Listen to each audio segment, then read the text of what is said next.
Tevez da solo, Tevez al limite dell'area, fa fuori tutti, Tevez, si apre la porta, Tevez, gol, da dietro, Pirlo dentro,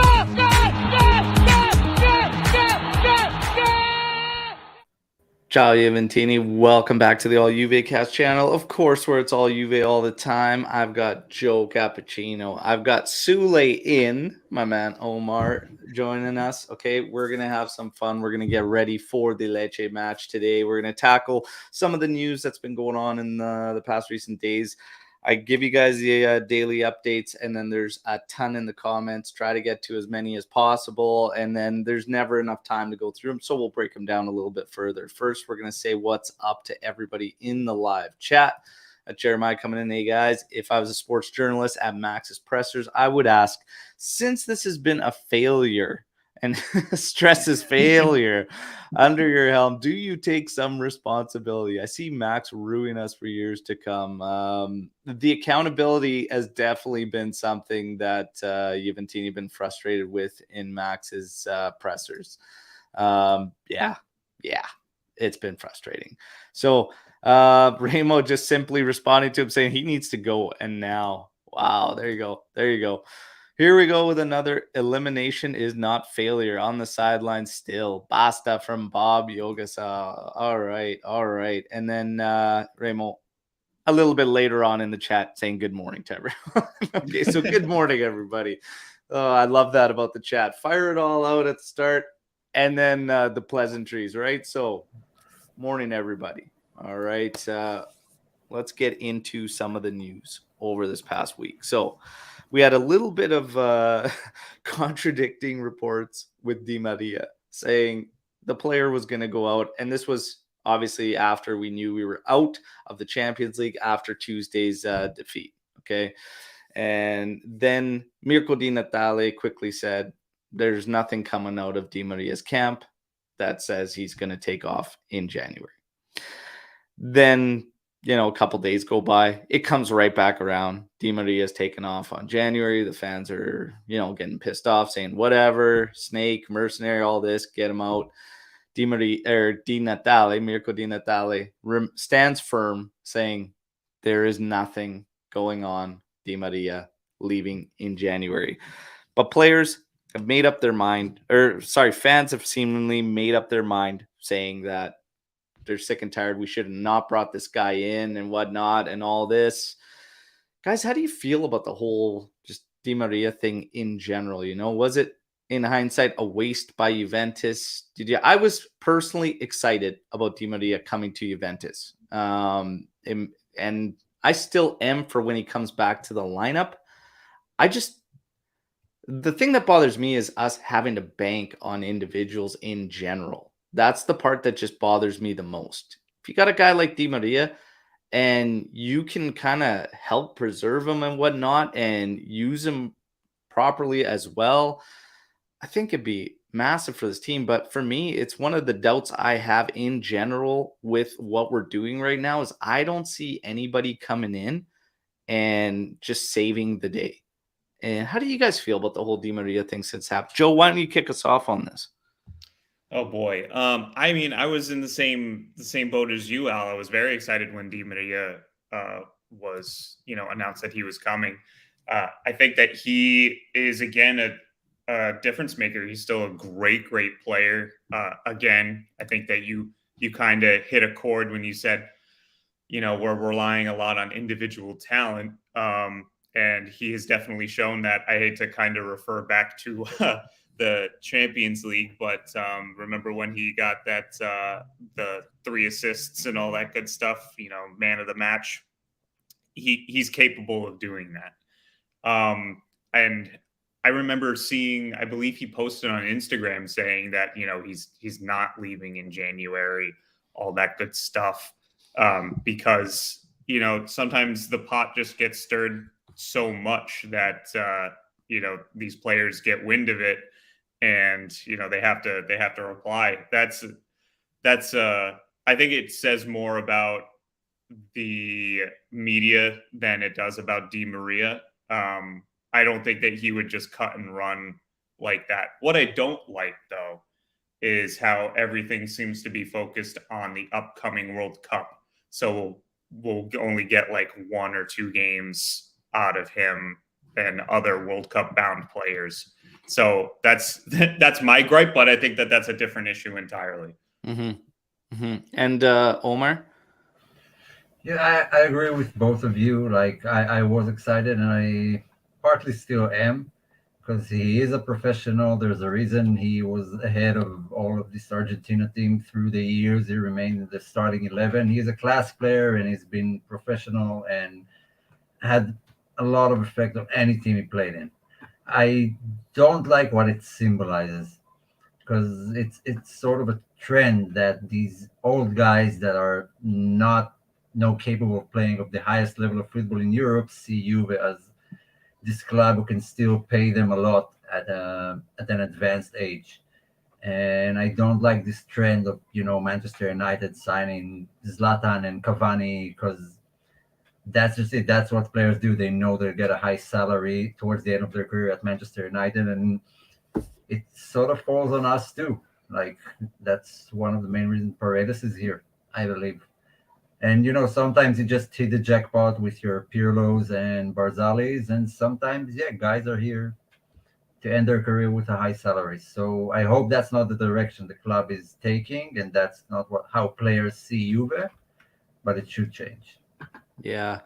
The thing with Di Maria too is a lot of people saying, "Well, what did you expect and whatnot?" Well, he was relatively injury free last season when not coming to us and whatnot. So is what it is. Swarit coming in saying Di Maria is world class. Period. Our medical staff needs to be sent into exile immediately. And yeah, I said I think it didn't take long into this season for me to say, you know what, just burn J Medical down completely, right down to the ground, outsource whatever you got to do, but sort it out. It's nothing's changed, unfortunately, for us in that sense. Now, you brought up Paredes, and we definitely got to talk about Paredes because the reports surfacing about him are not good, and that's Juventus as a club is not happy with the player, and it's seemingly attitude issues and stuff behind the scenes and whatnot. There's a lot breaking through about Paredes, and almost like these clicks that he starts, and there's rumors now surfacing about that's what he was doing at PSG as well and everything, and it's not good for him. The thing is, rumors are rumors and whatnot, but the thing with Paredes is that he's had little to no impact on the team on the pitch. And that's the part that I always fall back on. It's been pretty disappointing. My biggest disappointment in the whole Paredes thing is the fact that we saw Rovella have to make way for it. And I think it would have benefited not especially Rovella, but I don't think it was necessary for us to pull that trigger. But again, this is a Max Allegri move. Max Allegri was hot for Paredes, and it's not looking good for Max if the guys that he's handpicked, like literally handpicked, say, I want this guy, go and get this guy. That's not a good sign for a manager when even the guys that you go out handpick make absolutely zero difference for what you're trying to achieve on the pitch. Your guys' thoughts on the Paredes situation? I didn't like it, from the moment I heard about it. I hope it wouldn't happen. People told me I don't know ball on Twitter, all the experts, but I don't know. He's a discount Icardi. He doesn't seem to really want to play football. He likes everything around it, but I didn't see him, frustrated when we lost.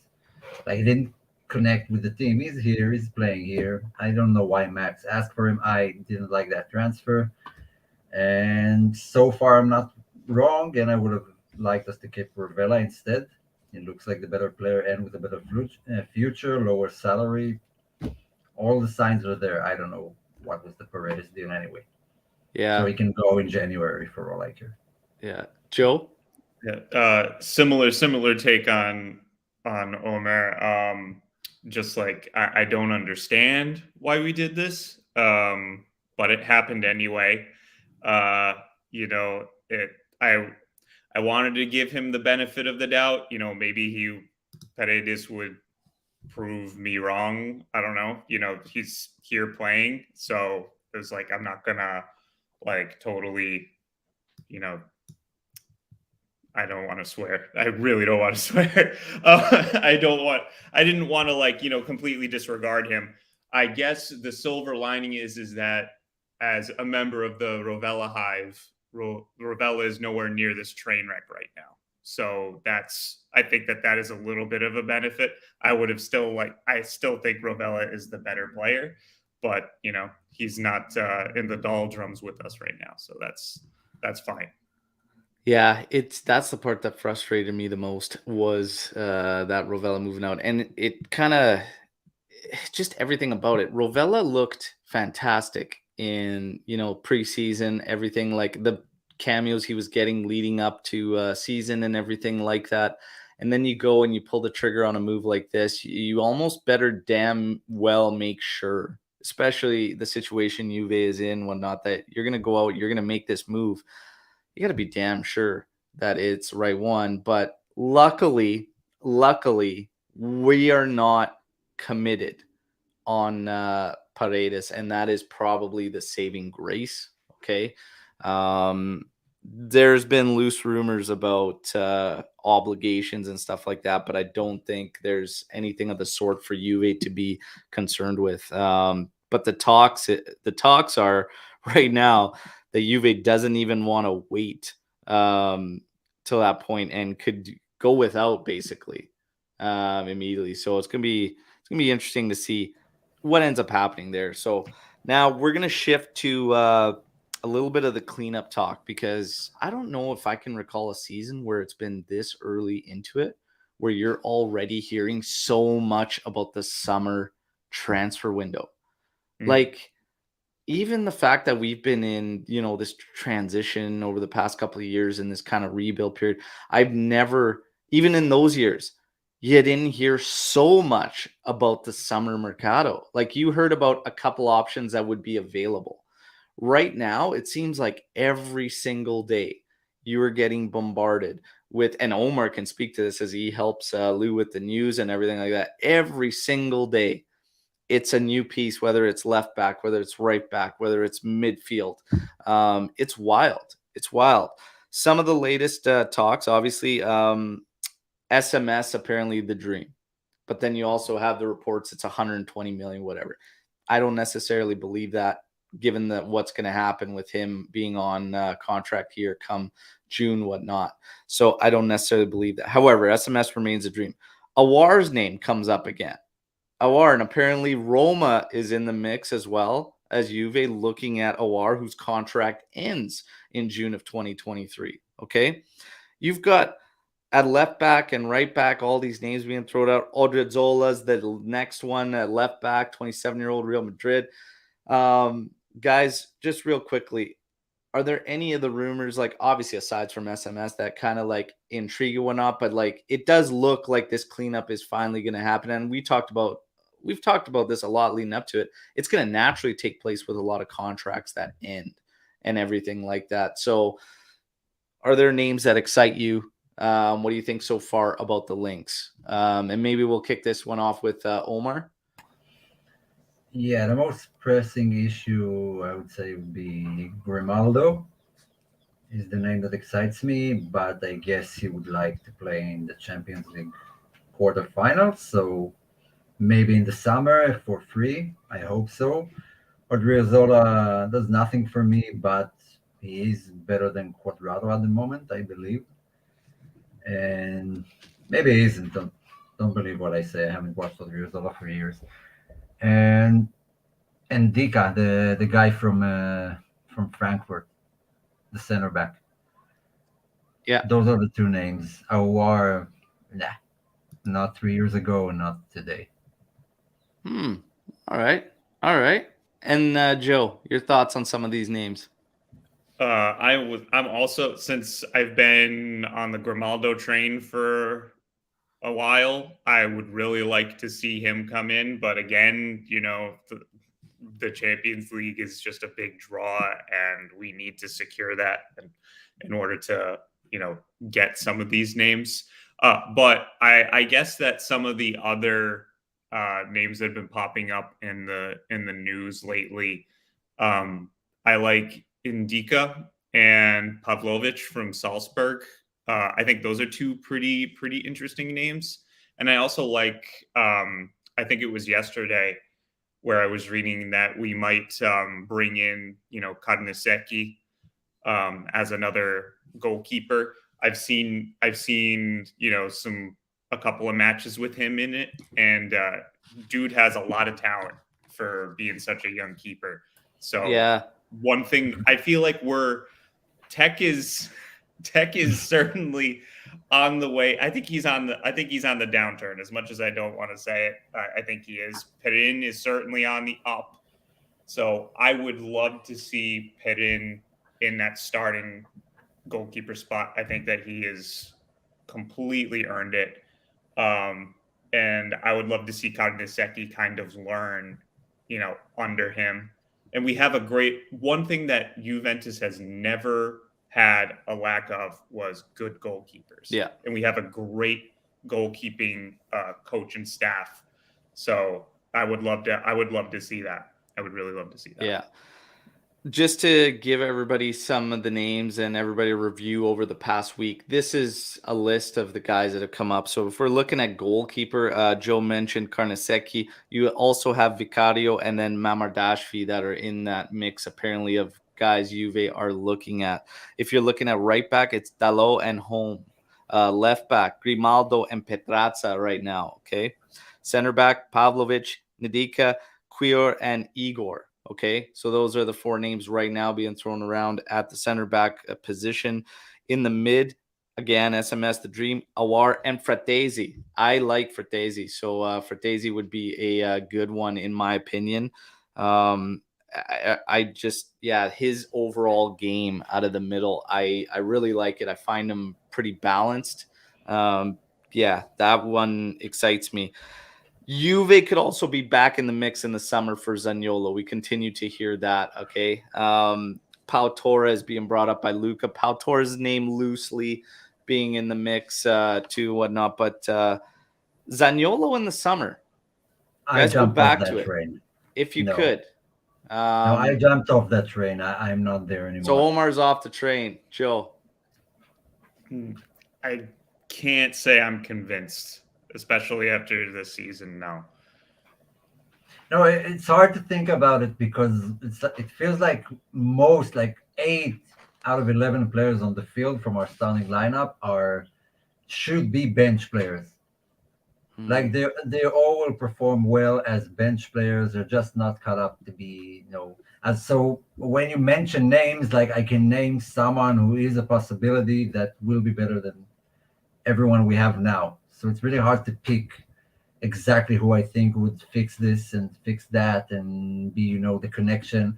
Like McKennie, Locatelli, and Rabiot, you need 3 guys to connect all 3 of them.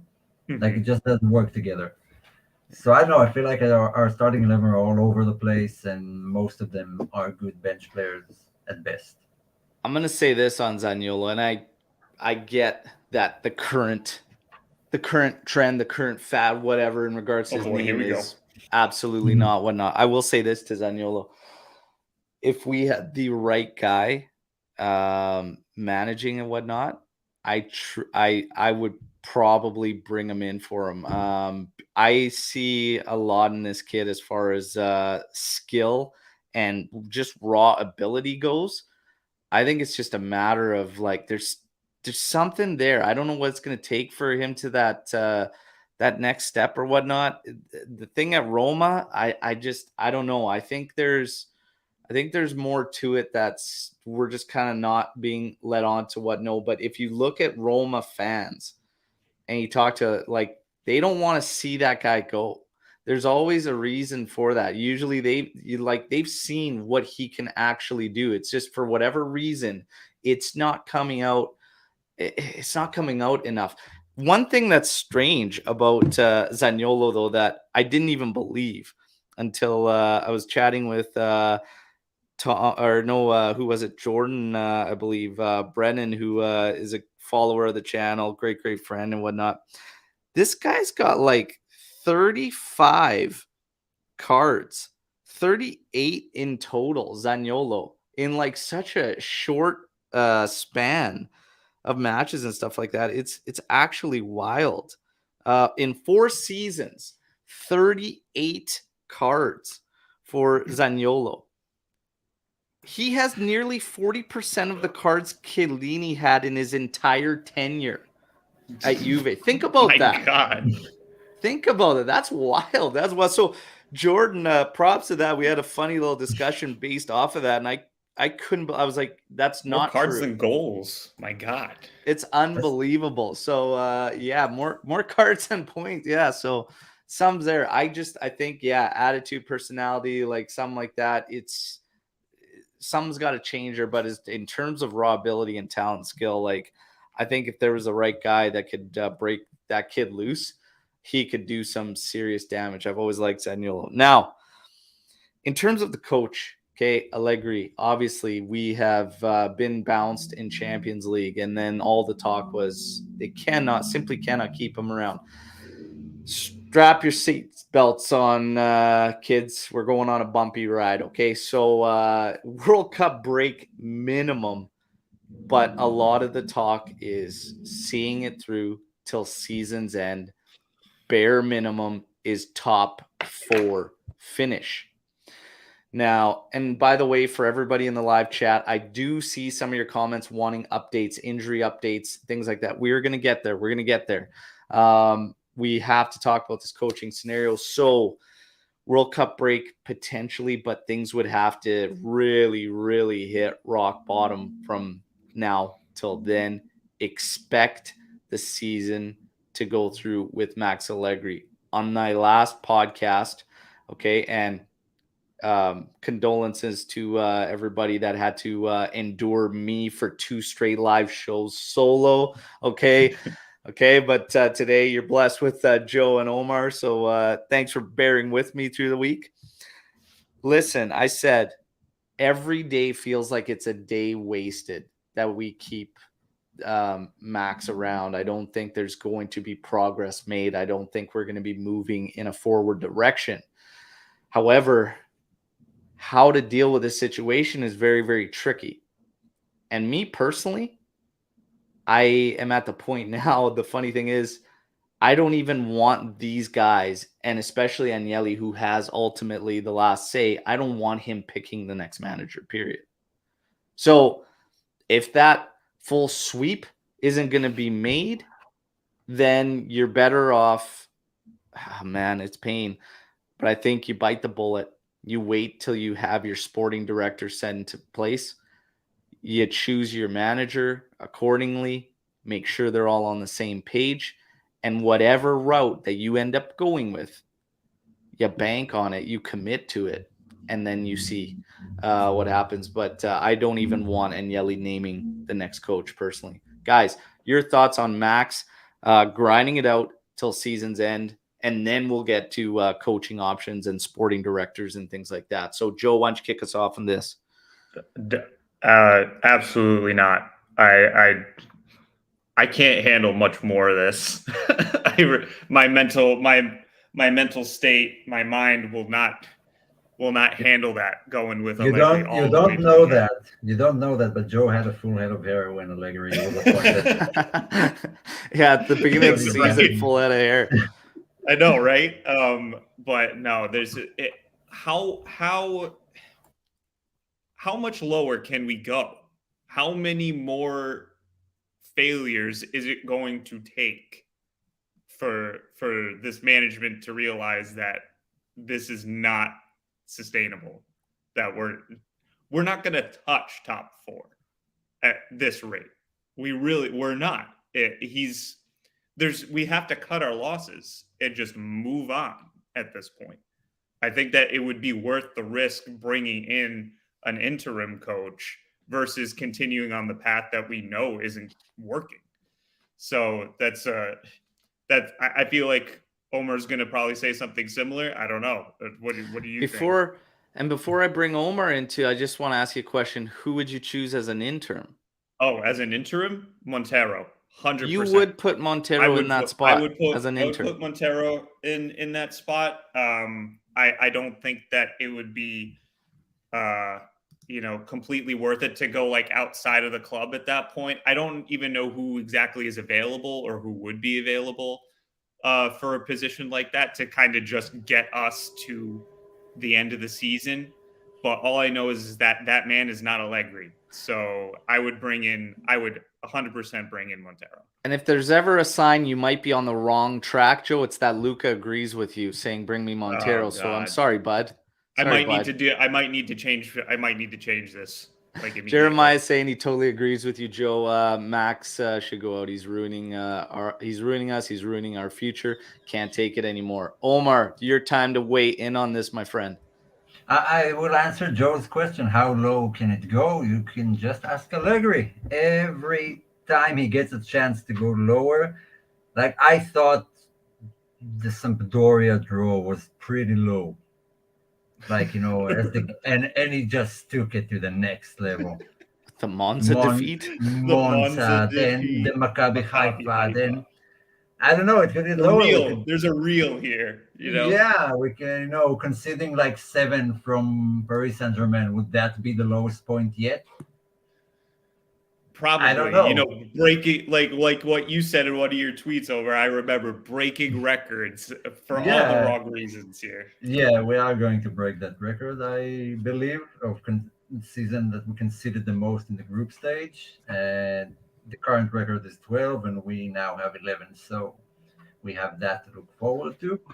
And interim, anyone, Montero, bring this Joe who's impossible to pronounce last name from the women's team. I don't know, anyone who's within the system can do the job better than Allegri. I really assume that if you throw all the players out on the field with no instructions, they will do a better job.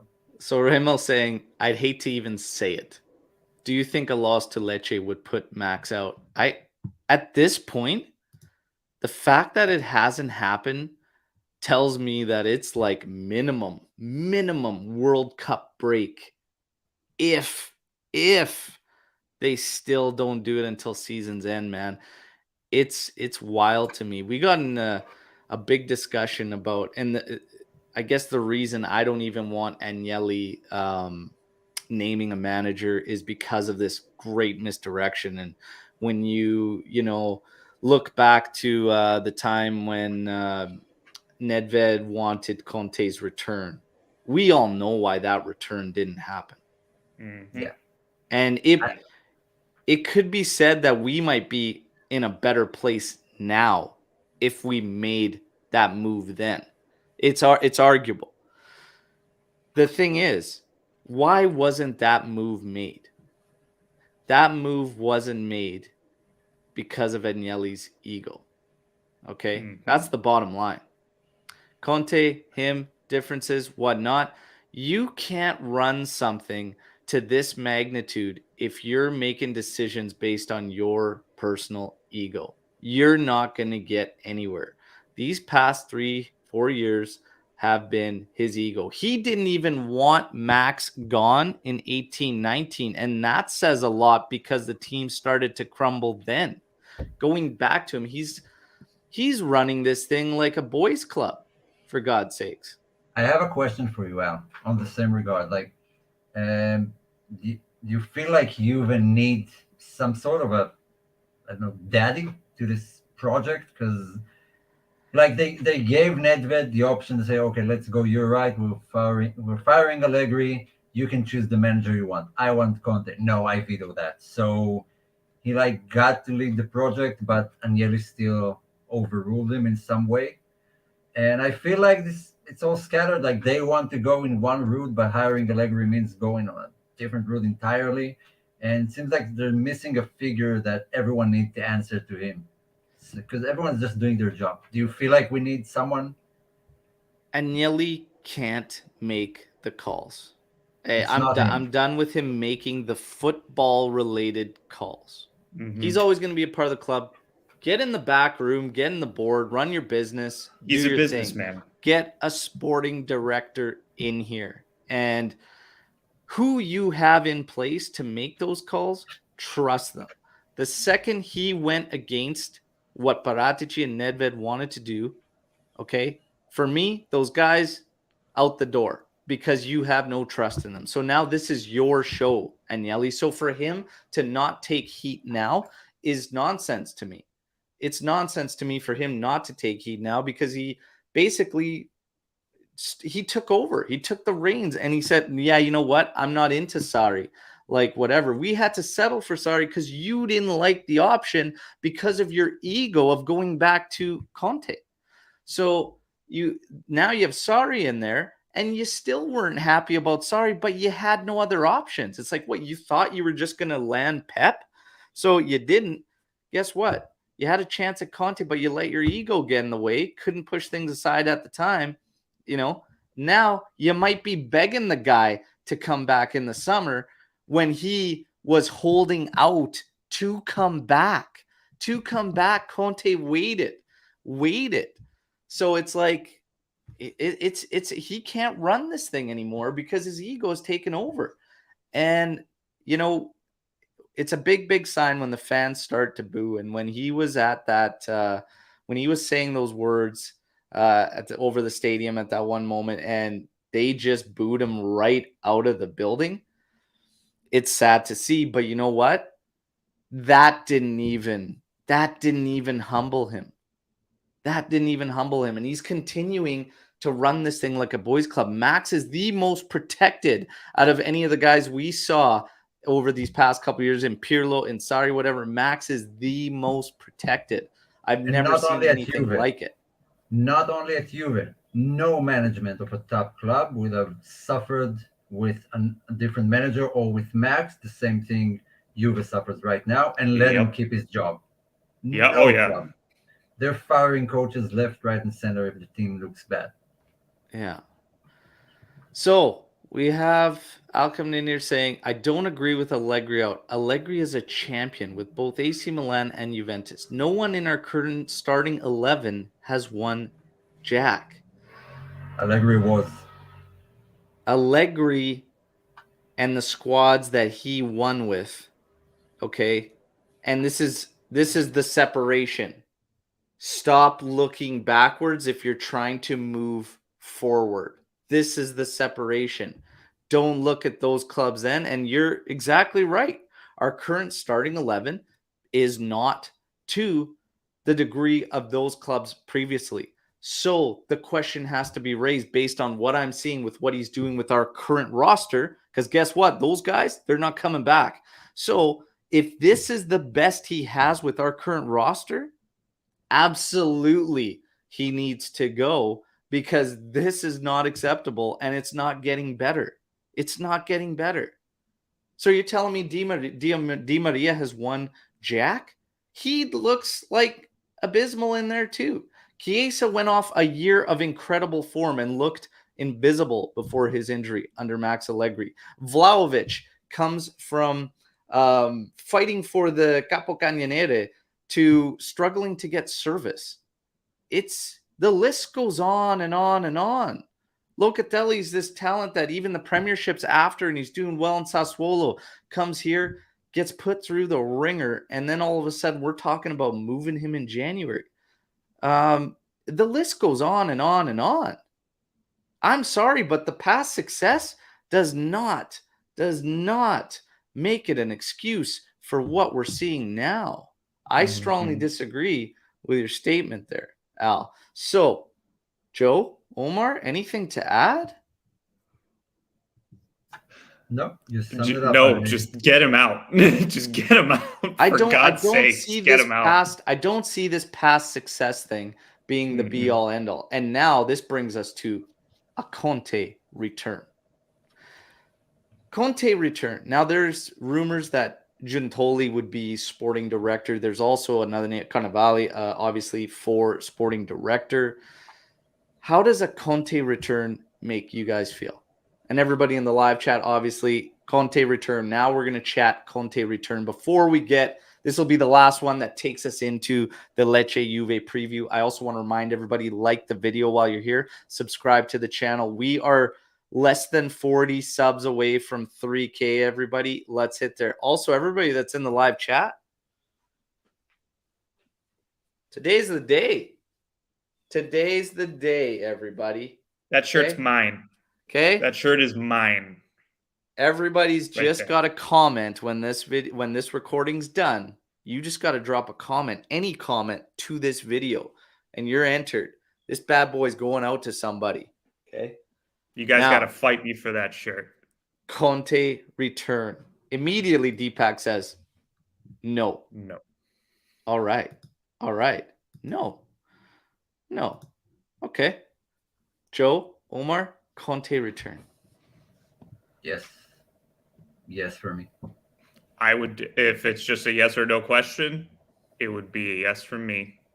I've been saying that for a long time, so I don't want to repeat myself again. Just yes for all the obvious reasons, and we'll deal with his weak points. Everyone has weak points, but right now his strong qualities are what this team needs.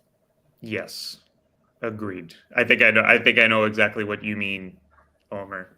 But yeah, I mean, if he's available and Agnelli can put his ego aside, then yes. I don't know if Allegri ever wanted, like a rebuild. I assume Conte, if he's open to the option, he opens himself up to the option of building and not just immediate success. Yeah. That's what I would opt for him. And Al coming in here again, Aldres. I don't see any managers doing better with our current midfield and aging defense. All right. All right. Give Sure will be Conte a better. 2-year deal. Have him set the team up for success and see how he performs in Europe. Well, we know how Two-year he's deal. going to perform in Europe. We all know how he's going to perform. And that's another one of these separation things. For us, it's not about even Europe anymore. No, It's we have to go back. the now, and it's about getting better domestically.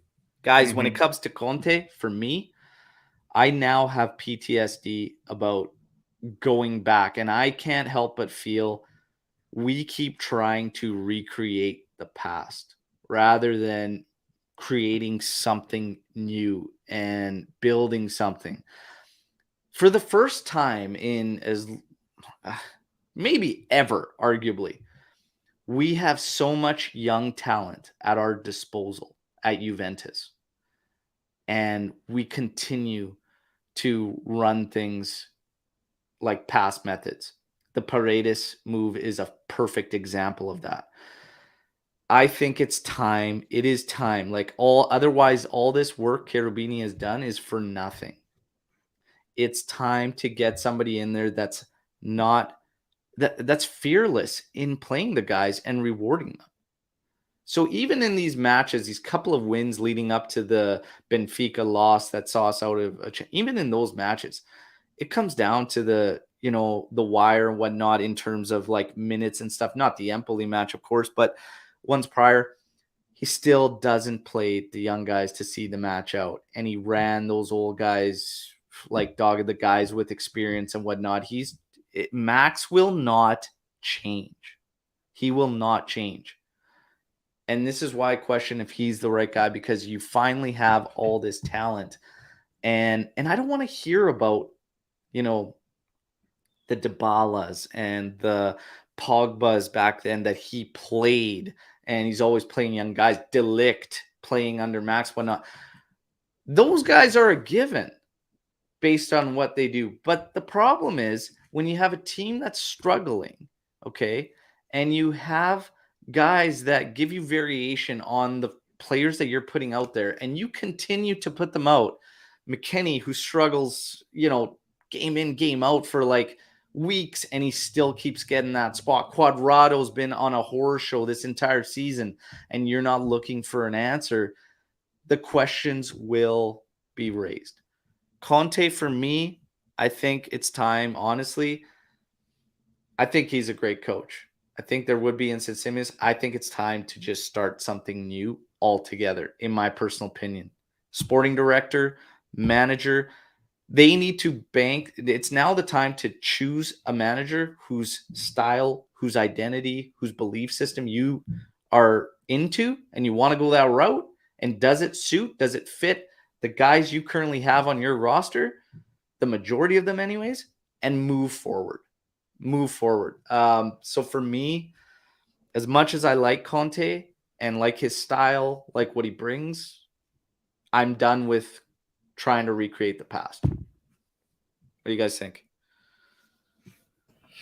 Well, I kind of said my thoughts, like if he's an option, but we have to consider everything. Though Conte is a high-profile manager who gets paid a lot, and I would like to have Conte back. But if we consider all the parameters, maybe we should go like on a different, younger, cheaper, way or path to choose our next manager. But if we have the money and it's all good, then I still want Conte because I know he'll be here for 1 year, 2 years, set some things up, and then you can move it on to the next guy. If he's willing to stay, let's see how the team does. But as far as Europe goes, I'm not concerned with Europe right now. That's not where we compete. Yeah. Agreed. It's just that you know what you're going to get with Conte, and I think that known commodity and what he comes with, I think it makes it that much more appealing. But like you said, Omer, he's a very high profile manager. He gets paid a lot of money. So, we'd have to be willing to do that. But also to Al's point, and I've also seen it in the comments, now more than ever, we've had just a flush of really talented youth players. And I'm not saying that Conte wouldn't take advantage of that. I think that he would.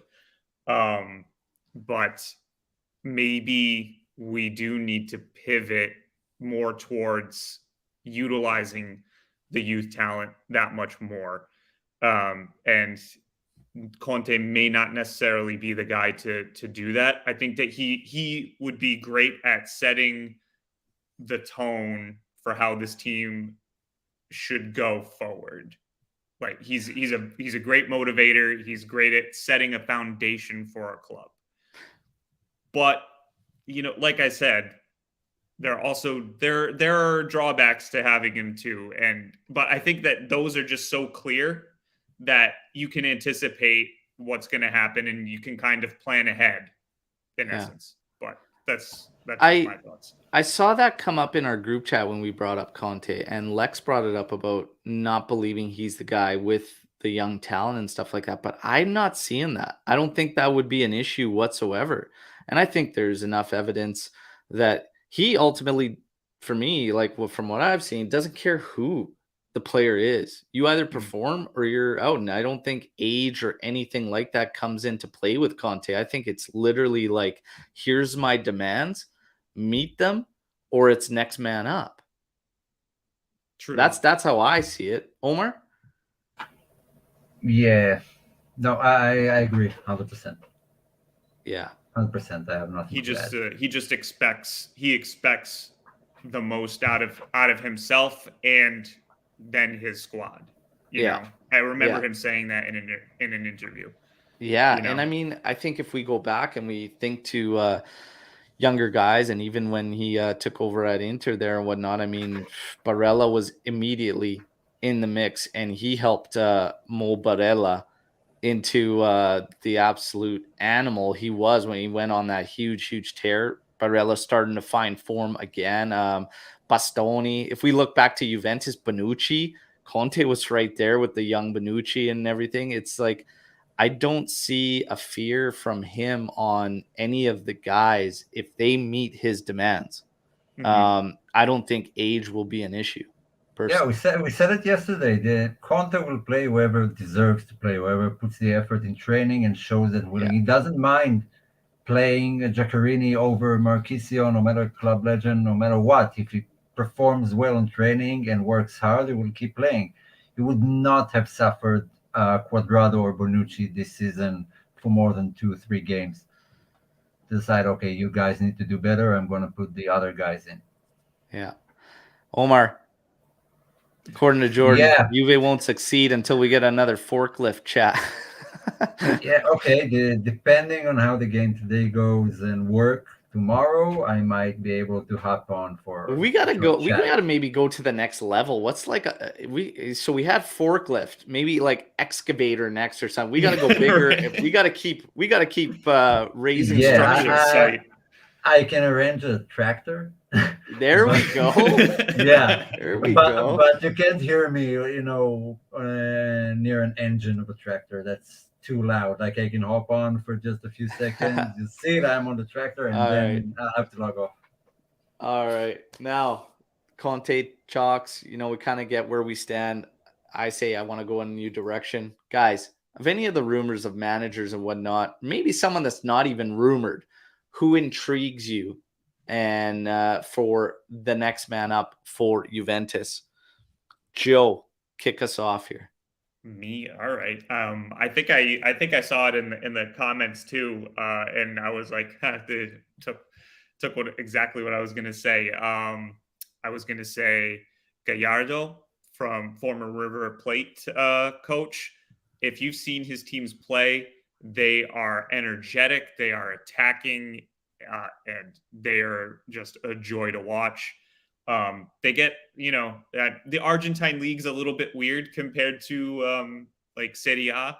It's very fast, very, very energetic, and you see stuff happen there that you just don't see in Europe. It's a lot rougher. But for those reasons, I think that he's able to get a lot out of his players. I really like the style. Just go watch some of the highlights of his teams. They score a lot of goals. They get a lot of goals scored on them, but it's all part of the entertainment value with his team. So that would be one that I would pick. And then the other one that I saw in the comments was Tudor. I personally love Tudor. I loved him when he was a player at Juve. I've been following his career as a manager. He's already had a lot of experience, and I think that he was a big proponent for Pirlo. He was an assistant to Pirlo, but I feel like he kind of pointed Pirlo in the right direction a lot of the time. I don't think it was the other way around. I think Pirlo was learning from Tudor. And right now, he's in a little bit of a rough patch with Marseille, but I think that he has been doing a great job. Both his Verona team and this Marseille team score a lot of goals. So, yeah, I think that is the kind of direction that the game is heading. And these two managers would be great at, continuing the trend here. So those would be my picks. Yeah. Okay. And then Omer? Yeah, so Gallardo and Tudor are great options. I would take them both. Gallardo maybe, a cut above, mainly because he's free in December, like he doesn't have a job. But I think he'll go to Villarreal. Okay, there's the route of a young Italian manager, someone from the league, and I think there are great managers in the league at the moment. You can go Sotil, you can go Dionisi, you can go Davide Nicola from Salernitana. I think he's great. But my personal pick would be either Jesse Marsh from Leeds. I think he did a wonderful job at Salzburg beforehand. Is part of the Red Bull company, and they just keep producing great talents, so players and managers. He's interesting. I like the way he plays.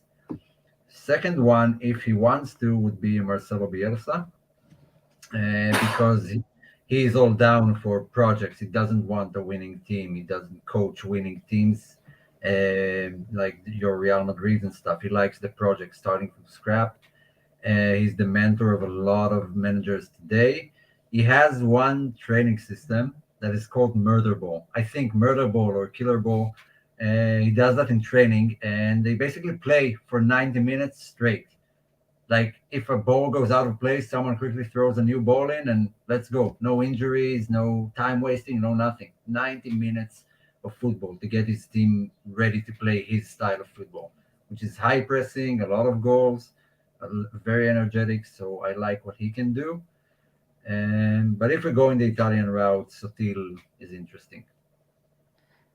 Yeah, I been very intrigued by the Dionisi talks and whatnot. Just looking at the builds side of things and starting from ground up and whatnot. Obviously, with his history, Serie D squad bringing them into Serie C, highest finish in Serie C, actually losing in playoffs for promotion, then taking over Empoli, winning Serie B with Empoli, bringing them back to Serie A. That, of course, puts them in the chair B seat with Sassuolo.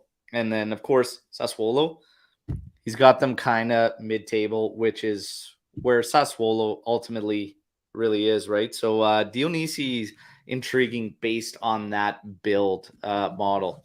Out of all the names you guys mentioned, Bielsa's very, very interesting for me as well. Gallardo is extremely interesting for me. Would Juventus ever go some of these routes? Well, here's the thing. Going back to what we've done in the past, right? Maybe we need to just shock the system completely, And that's why it's like, figure out what you want to do, what you want to create. Look at these candidates, and then whoever it is, bank on them.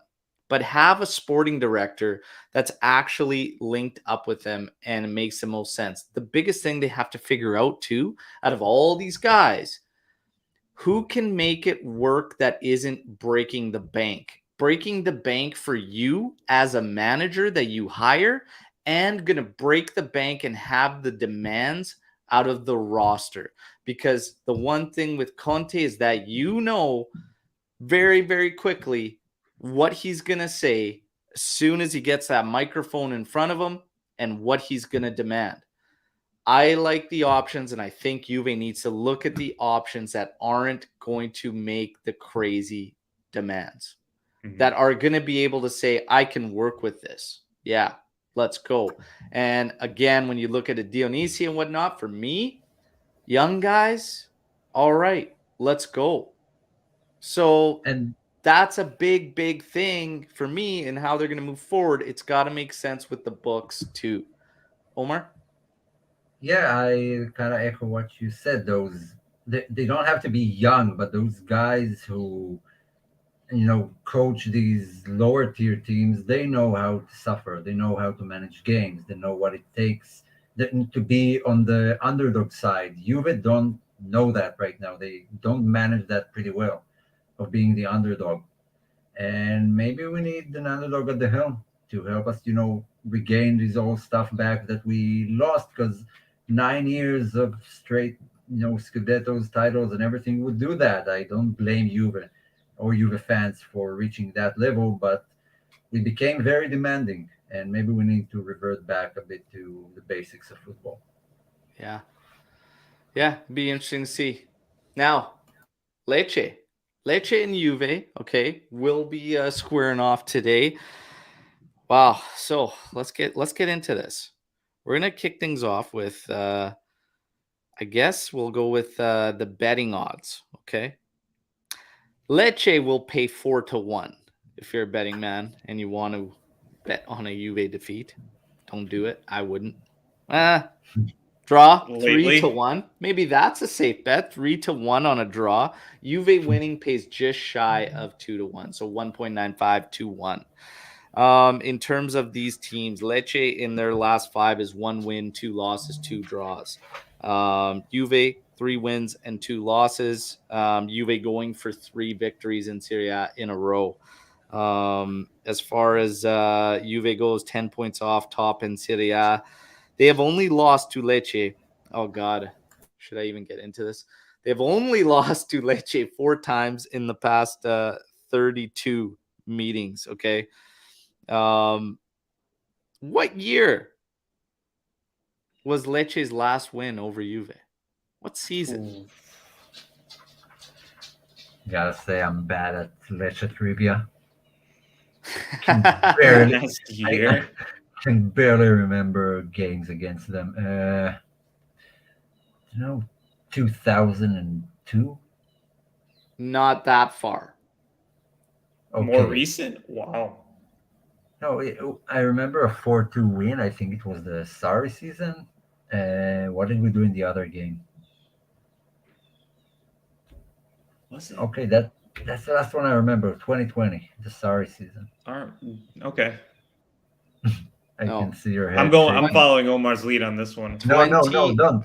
2011 was the Oh, season. Okay. So Okay. before the Interesting. Conte and the that was the last That time they was the got it. So Del Neri year. guys, we look at this game yeah. here, and you see some of the comments saying Lecce at home is no easy win for sure and whatnot.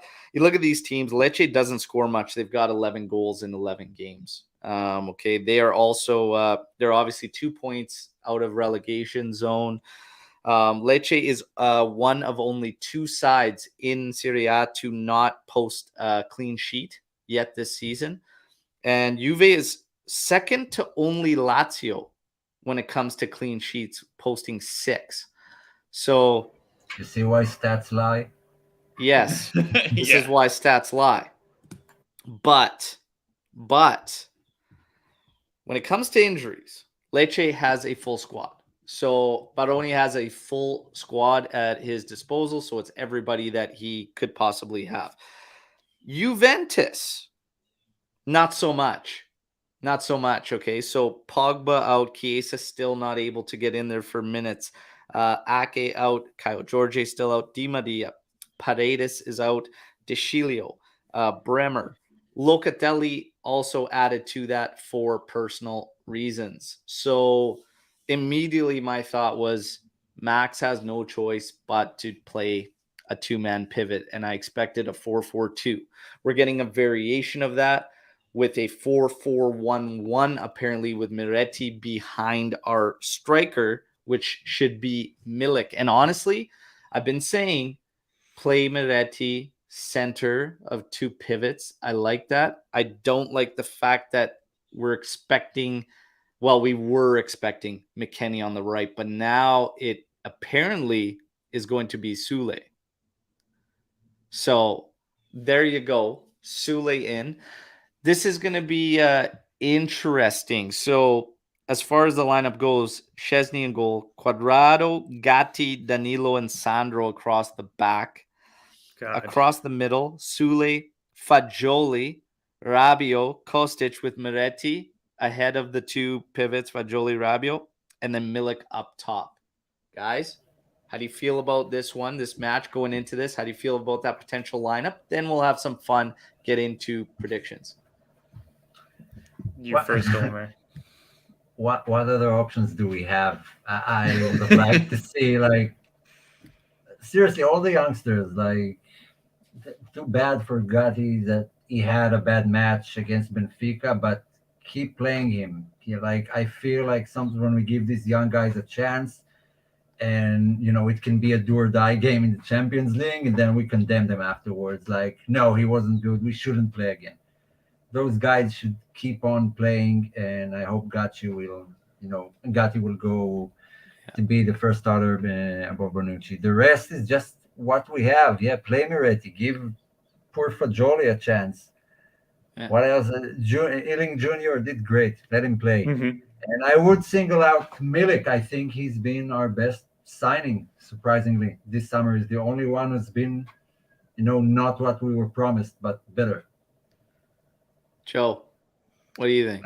I agree with Omer. The fullbacks make me depressed, but it is what it is. I hope that Miretti is. I'm glad to hear Miretti is potentially in the starting 11. I would love to see Sule in there. It just give these young players a shot, especially in a game like this. Yeah. Where you got nothing to lose by playing them. You really don't. Just do it. It's not crazy to ask. You just ask to give them a chance because the other guys are doing really bad. It's not like you want them to play ahead of someone who's doing great. So no logical explanation to why not. And we have a new member of the Rovella Hive, and that's Aldres. Welcome aboard. There you go. Welcome. We should have kept Rovella. Absolutely. Get over here. Get over here on the Rovella Hive. Okay, so I'm actually excited about this one, everybody. I'm excited. I've heard you say that a lot, Al. Well, I'm excited about this game. I'll tell you why. Because many see the 4-4-1-1. Lucci says, "What on earth is this?" Well, Lucci, let me explain to you. Okay, so Mr. Daniel Lucci, that needs a little lesson. I'll teach you a little something. Okay. He sees a 4-4-1-1. He's thinking immediately, what are we doing? What's going on here? I like it and I'm excited, and this is why. I wasn't excited before I mentioned because I saw McKennie being one of those outside players. The fact that if Sule's in and he's one of the outsides and Kostic is the other outside, I like it because this takes the shape of a 4-2-3-1 on the ball. Yeah, it's basically a Jolie, 4-2-3-1. Rabiot, this is a 4-2-3-1. Listed as a 4-4-1-1, but and the biggest thing for me is if Miretti in fact plays centrally between the two pivots of Fagioli and Rabiot, slightly ahead, in behind Milik. This is exciting to me because it's something I've asked for a while now with Miretti. Put him centrally, put him ahead of two pivots, let him support both sides. Let's not leave our flank play just dead in the water with only one option, crossing it in or going backwards. So I'm excited by this. And it's something new. It's something different, okay? So many times, we're getting these frustrating results, whatnot, and we're not at least trying something different. So for God's sakes, if there's anything to take out of it, it's that we've tried this. And even if Miretti falls flat on his face or doesn't work, which I personally don't see happening, it's just the fact that you're trying. The fact that you're looking for answers, you're looking for possible solutions, not going out there, putting the same thing forward and expecting different results or something to change. And even in the couple victories we had, and when we blew Empoli out of the water, I said the same questions and issues are there. Okay, so this team didn't answer any of my questions I had previously. And then enter Benfica, and here's the reality. Nothing has changed, right? So be interesting. Iling Jr. and Sule as subs. Sule is listed as in starting. Iling Jr. will be a sub. Iling Jr., a lot of talks lately, oddly, about them feeling he could potentially play as a left wing back, a la Alphonso Davies, and everybody getting fired up about it. Listen, just pump the brakes. Just take news for what it is. I haven't seen nearly enough of Iling Jr. to even say whether that is something worth trying or not. But just relax. Take it easy. Just the media, say just relax. And I mean, would you really be that surprised? I mean, the joke is that Allegri would have Messi playing left back. So is it a far stretch? Relax, everybody. It's okay. It's okay. It's all good. Iling Jr., I hope he gets minutes in this game. And hopefully we get a couple goals in the first half. Like I said, the numbers lead us to suggest Lecce will not keep a clean sheet. Juve will, and that they'll surrender probably a couple goals. Prediction time. Who wants to kick us off on the prediction? For everybody on the live, again, like the video while you're here. Subscribe if you're new. And don't forget, let me replace your commentators, okay? Because there's a lot of them out there that just can't hack it. Let me be your commentator. I'm running a watch along for this match, okay? So make sure that you come back to the channel and join me for the watch along. I will be your commentator, and we always have a lot of fun. Win, lose, or draw, I'll guarantee you.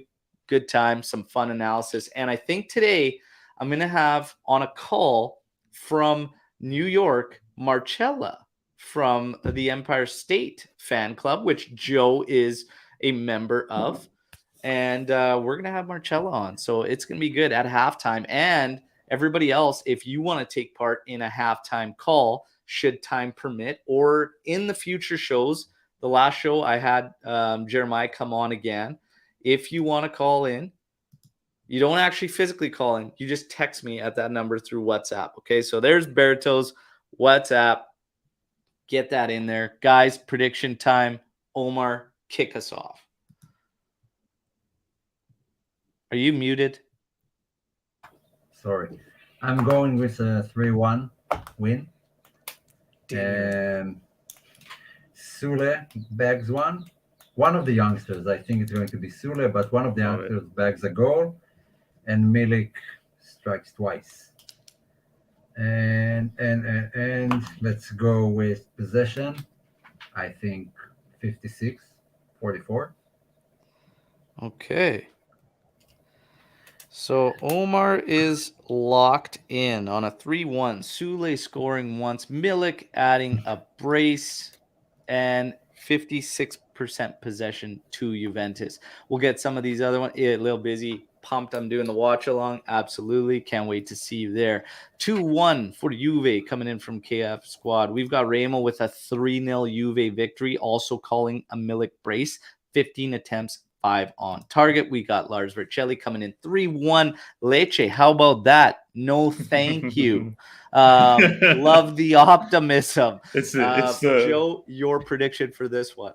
he's tried to get like the Malocchio, that's reverse Malocchio energy right there. Reverse Mallorca, yeah. But first of all, tanti auguri to Marcella. It was her birthday not too long ago, so gotta say that. Happy birthday to her. Omer took my scoreline, but I'm still gonna run with it. I'm gonna do 3-1 Juve, Milik, Sule, and Miretti is gonna get one today. I can feel it. He was so close versus Empoli. Just had to finish that. He was so close. So Look yeah, at some of these I'm gonna call predictions. that. So 2-1 Juve. Anybody's guess who scores? 0-1. So 1-0 feel Juve that. win. Keen scoring from Antonio. So Joe's locked in. I'm gonna go with so Joe went 2-1. Or 3-1. 3-1 as 3-1. well. Okay. So I had that wrong. 3-1 as well. I'm going with a 2-0 victory for Juventus. Mhm. Miretti, I don't think is going to get his goal, but he's going to set one of them up. Milik's going to score one. And I think the other one comes from, to be honest, Sule. I think Sule is going to get one. Milik and Sule are going to be the goal scorers for me in a 2-0 Juve victory. Always copying me. And my tiebreaker is going to be total attempts for Juve in this one are going to be 14 with 6 going on target. Okay. 6 on target. 14 and 6. There's our predictions, everybody. We're locked in. We have a couple minutes, not long, for anybody that wants to drop a Storm the Barn question in, something we may not have tackled through the show, even though we got into a lot, because there's been a lot going on in the news with Juve, and it's really, really easy to get sucked into a lot of just what's going on and get negative, get down just based on everything that's going on. But the truth of the matter is that, look, whether Juve's up or Juve's down, the media jumps at the opportunity because Juve always makes headlines. Like, so a lot of the stuff you're hearing, even when we talk about something so simple about Illing Jr. and them trying to make him the next Alphonso Davies and stuff like that, just you got to take a lot of it with a grain of salt. Even this coaching carousel and things like that, you just got to wait and see. Ultimately, we like to be in the loop and in the know on everything Juventus, but at the same time, don't just go overboard on it. We like to deal with the hypotheticals, and just cover what if. But at the end of the day, right now with this season, my recommendation for all Juventini is the same as it was for about a month and a half now. One game at a time. Let's just take it one game at a time, see what happens, and just see where the smoke settles and everything, because we don't know. We don't know what the plan is behind closed doors. We don't know what's actually going on with Allegri himself. I personally, we give our opinions based on how we see it from the outside looking in. To be honest, for me, I feel like he's a little safe. I feel like Max feels too safe and too comfortable, and that's another part of the issue. When you hear reports about management putting pressure on him to play the youth, I think that's total nonsense. I don't think there's any influence from upper management on who needs to be in the lineups and everything like that. I do think that the pressure is mounting for results, because I think now it's finally kicking in and setting in with all these meetings and Yelly's holding amongst all the company. And then, of course, you have, the whole legal suit that's taking place on the numbers and the books and everything. There's a lot going on right now. Again, just pump the brakes one game at a time. We see what happens. Omer? I have a Storm the Barn question for you. How do you feel about Vlahovic so How do I far? feel about Vlahovic? Both of you. I think I have things about his game that I think need to be elevated. I think he is a victim of the circumstances as well, like many of our players, though, to be honest. As far as is he worth the money and all this and everything, I think that given a team that knows how to utilize their strengths better, I have no doubts he would be smashing goals in, to be honest. I think right now he's at a spot where he needs multiple opportunities to get him. He's maybe not as clinical as, say, I think there's a cut above Vlahovic, no questions about that. But right now we're not doing him any favors, I don't think. So surprisingly, his record and per touches of goals is still very strong and very high. It's actually shocking. When you talk about numbers lying, it's pretty interesting. Like, that's one where it might go the opposite, and the eye test is maybe not telling us as much, but because I've been questioning his clinical finishing and whatnot. But I tell you, per touch, he's actually right up there, and it's pretty wild. What are your guys' thoughts on Vlahovic? Well, first of all, Luca, shut your mouth when you're talking about Vlahovic like that, okay?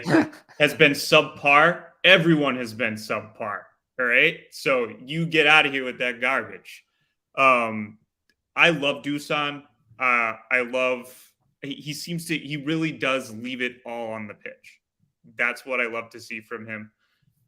We see those little 5-second videos of him trying to get everyone hyped up for the game, trying getting that support. But like Al said, we're not doing this guy any favors. He can only do so much. I think that he has all the capabilities and all the talent to be one of the best strikers in the world. Like we've seen, he can score free kicks.